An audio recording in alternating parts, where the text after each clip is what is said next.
Lake town 1 নম্বর পুকুরে অভিজ্ঞ শিকারী রাজীব দাদা একটা মাছ বাঁধিয়েছেন।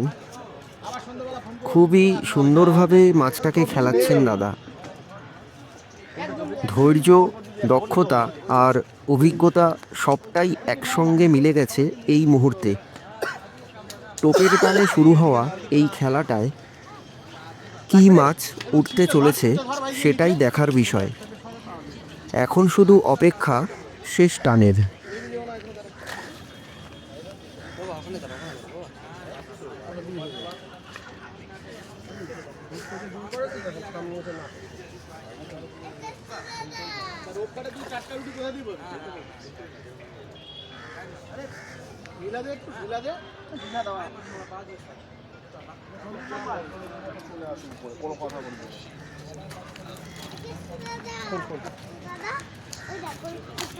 লাফাবে গায়ের মধ্যে নোংরা তো খুলবি ওই তো আসছে।